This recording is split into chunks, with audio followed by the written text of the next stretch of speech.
The dead dragon glared at Hattie from empty eye sockets. As she gripped her dust rag, the ladder wobbled alarmingly under her feet. She reached into the bony mouth between a sea of teeth and wiped the spiderwebs away.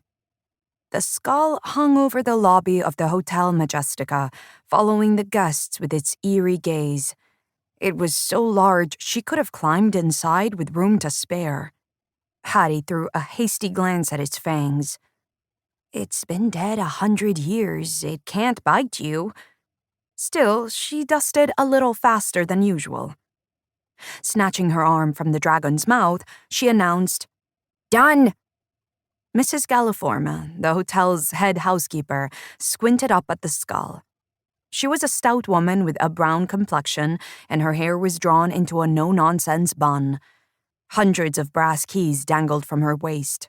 You always knew Mrs. G was on her way because of the jingling. The housekeeper studied the dragon's skull critically. "Very good." Hattie stepped down the ladder, hiding her smile. Mrs. G never complimented anybody. She must be in a good mood today.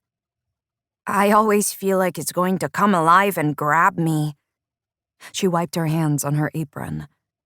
"I don't see why we can't just use magic to dust it." "Magic," Mrs. G said sternly, "is no substitute for good old-fashioned elbow grease. And none of the other girls are small enough to fit in his mouth." Hattie was used to odd jobs. Feed the pixies, polish the wine glasses, run this down to the lobby, will you? There was always something to do at the hotel. But Mrs. G wouldn't let her become a real maid until she was 15. Hattie dreamed of the day she would finally put on that black dress and ruffled apron. She wanted to giggle in the maids' dormitory at night and line up for uniform inspection in the morning.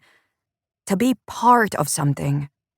But 13 was all about being stuck in between. Mrs. G noticed her sulky look. "Don't pout, my dear." She tucked a flyaway piece of hair behind Hattie's ear. "We all must do our part. Our guests are here to see the rarest magical creatures in the world, not a dusty lobby." "But I do want to do my part," Hattie said eagerly.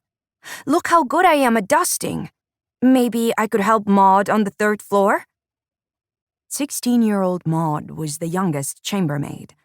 They were both orphans, but unlike Hattie, Maud thought it was glamorous.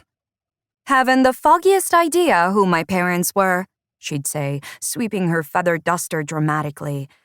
"I could be anyone, you know, even a princess." Hattie usually stayed silent.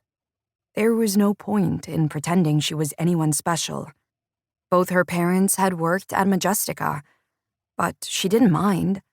The hotel was the most magical place in the world. Who would want to be anywhere else? Mrs. G touched her cheek. "Maybe next year, my dear." Hattie bit her lip to keep a sigh from escaping. Well, it had been worth a try. Mrs. G's voice turned brisk. "Now, go fetch the dirty tablecloths down to the laundry. Lickety-split." With a wave of her hand, the ladder's legs snapped together and it whooshed into a closet. As Hattie scuttled out of the lobby, she couldn't help looking back at the dragon's skull. Dusting it always made her feel a strange whisper of regret. Once it had been the king of the skies. Now it was nothing but a gruesome curiosity for the hotel guests to take photographs with. Dragons were rare in the world these days.